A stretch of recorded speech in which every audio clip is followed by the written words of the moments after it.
êtes sur Gabon Télévision. Merci de nous renouveler votre confiance, Madame, Messieurs. Bonsoir à toutes et à tous et surtout bon confort d'écoute.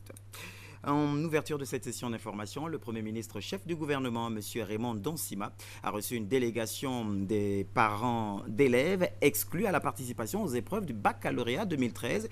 Et cela pour cause de dossiers jugés frauduleux par le ministère de l'Éducation nationale.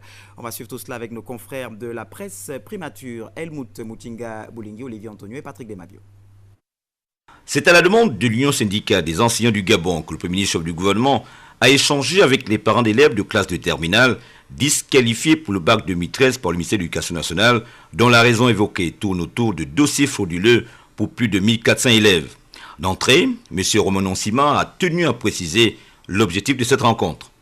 Ce que je peux faire à ce stade, c'est juste de prendre note, comme je viens de le faire.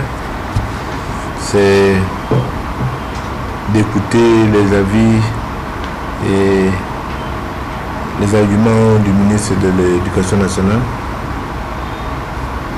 et peut-être de voir par la suite ce qu'il y a lieu de faire. Mais à ce stade, je n'ai pas de réponse à vous donner. Donc vous avez exposé un certain nombre de choses. Maintenant, il reste à voir sur la base du contenu du dossier du ministère de l'Éducation nationale. Peut-être qu'il y a des choses que vous dites qui sont exactes. Peut-être qu'il y a des choses qui ne correspondent pas aux faits qu'eux-mêmes ont relevés.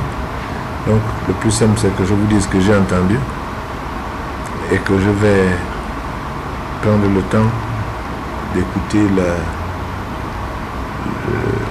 les avis et les arguments du ministre de l'Éducation nationale.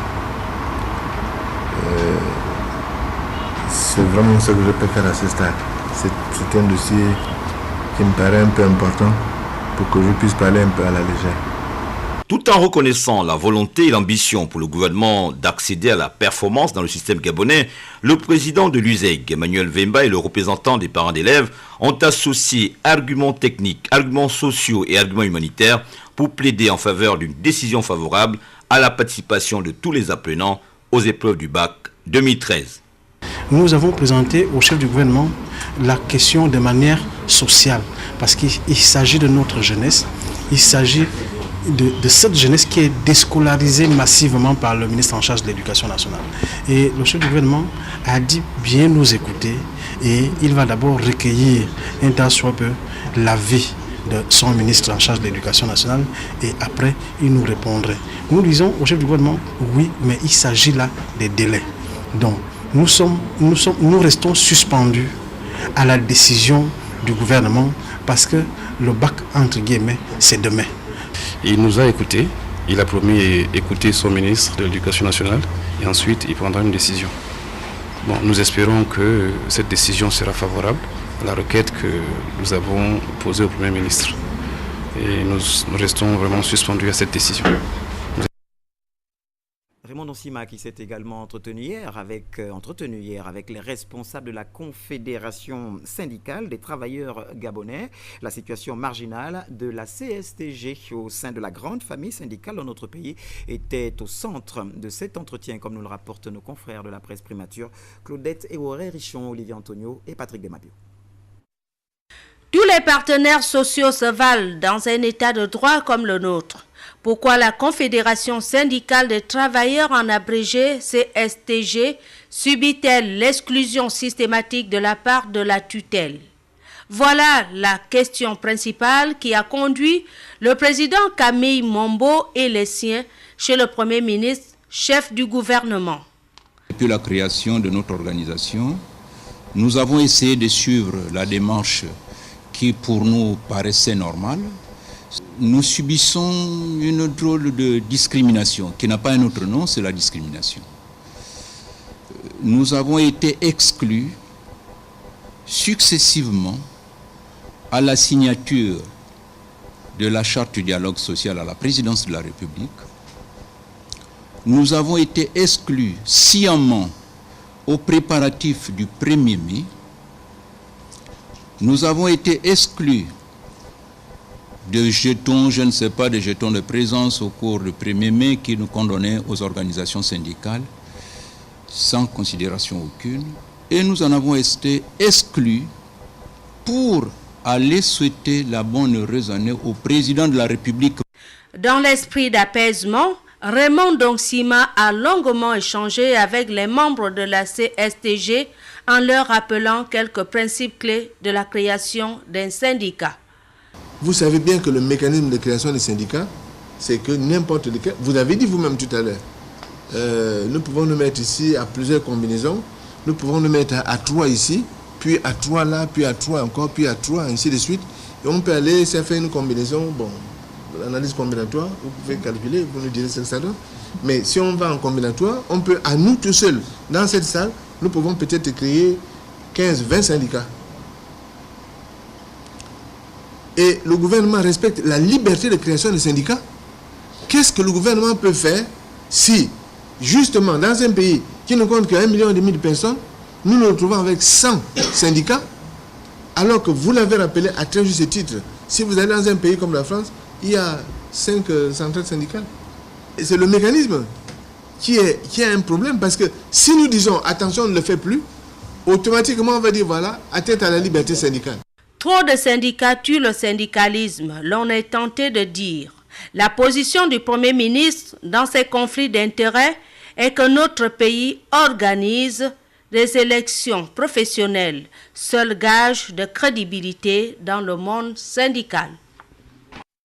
Toujours dans le chapitre des partenaires sociaux, on parle négociations à présent, notamment entre l'ONEP, l'Organisation nationale des employés du pétrole, et le gouvernement.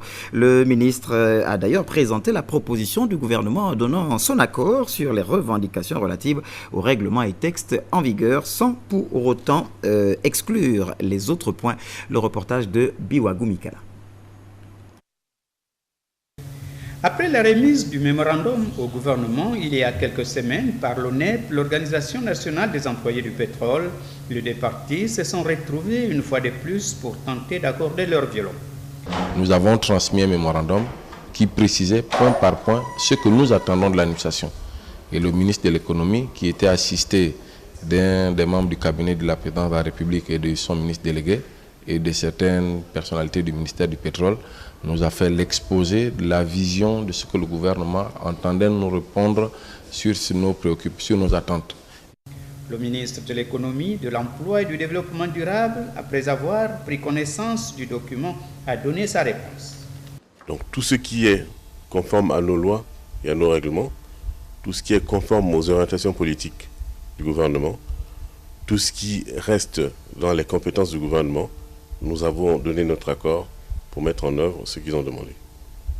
Par contre, il y a quelques éléments qui ne cadrent pas totalement avec nos lois en vigueur, ou encore avec les politiques du gouvernement, ou encore qui ne sont pas de la compétence du gouvernement, comme je disais tout à l'heure, des points qui peuvent être débattus au sein des entreprises entre les employeurs et les employés, ou alors au niveau du secteur, entre les employeurs et les employés. Le secrétaire général de l'ONEP, après la réception du document contenant la réponse du gouvernement, entend consulter la base qui décidera si le syndicat doit reprendre le mouvement de grève ou continuer les négociations. Les images étaient d'Yvette Okosa. On parle de cette audience solennelle ce matin à la salle d'apparat du palais de justice de Libreville. Audience qui rentre notamment dans le cadre de la mise en retraite des magistrats. La cérémonie a été rehaussée par la présence du ministre de la Justice, garde des Sceaux, comme nous le rappelle Cabrel Guillain-Lemami et Jean de Dieu Mamoudou. 3 au départ et finalement un seul a répondu à l'invitation de la Cour pour la cérémonie de mise en retraite des magistrats. Benjamin Pambo-Kombila quitte le monde de la justice où des nouveaux défis l'attendent, le parcours de l'homme. C'est ainsi que nanti de sa licence en droit, ancien régime, M. Benjamin Pambo-Kombila a été intégré dans la magistrature gabonaise en qualité de magistrat stagiaire, après avoir été élève de l'École nationale de la magistrature française, section internationale, et accompli son stage d'auditeur de justice au tribunal de grande instance de Meaux, département de la Seine-et-Marne, du ressort de la Cour d'appel de Paris, en France. Rentré au Gabon en 1978, Il a d'abord servi au tribunal de première instance de Franceville en qualité de vice-président, puis à la Cour d'appel de Libreville en qualité de conseiller délégué. Le premier président Honoré Mundunga a longuement rappelé la notion de départ, surtout ceux qui signent la fin d'une carrière. Par la voix du procureur général, près la Cour de cassation du Gabon, le parquet général a remercié Benjamin Pambou Kombila pour ses loyaux services rendus à l'État. L'heure du repos est arrivée. Connaissant très bien les contraintes de notre métier de juge, le moment tant attendu est là. Sachez profiter de ces instants particuliers pour meubler le reste du temps de votre vie. Pour terminer, permettez-moi, chers collègues, avant de quitter ce temple du savoir, de vous exprimer toute ma satisfaction des bonnes relations qui n'ont cessé d'exister entre nous et de vous remercier du concours dévoué que vous avez toujours donné dans toutes les circonstances pour la bonne marche de notre juridiction. Benjamin Pambou Kombila a rappelé aux autres que le monde judiciaire est un monde de bons rapports. La justice est un service public qui seul porte le nom d'une vertu. Jugé par la composition de ses membres, leur formation et pourquoi pas leur statut. Une photo de famille a mis fin à la cérémonie proprement dite. S'en est suivi la remise des cadeaux et un cocktail organisé pour la circonstance en présence du ministre de la Justice, garde des Sceaux. Dans l'actualité également, le deuxième conseil d'administration du CDE, le Centre de développement des entreprises. Les travaux présidés par le président du dit conseil ont d'ailleurs approuvé la gestion du CDE close le 31 décembre 2012, comme le rapporte dans cet élément Patrick Simangoy et Jean-Pierre Moussouami. Le conseil d'administration du Centre de développement des entreprises, le deuxième du genre depuis la création de cette structure par le chef de l'État Ali Bongo Ondimba à Port-Gentil, en Ogooué-Maritime, a donné quitus au directeur général Alfred Ndiabanda pour la qualité remarquable de sa gestion en 2012 et même bien avant 2012. Les administrateurs venus éplucher un ordre du jour étoffé autour du président du dit conseil, Madame Anicette Nanda Oviga, ont travaillé pendant près de 10 heures d'horloge, passant à un examen minutieux du rapport d'activité 2012 du CDE, des projets de texte, de la problématique du fonctionnement du guichet unique et le bilan financier, pour ne parler que de ces points-là. C'est le deuxième conseil que je préside en tant que président du conseil d'administration du Centre de développement des entreprises.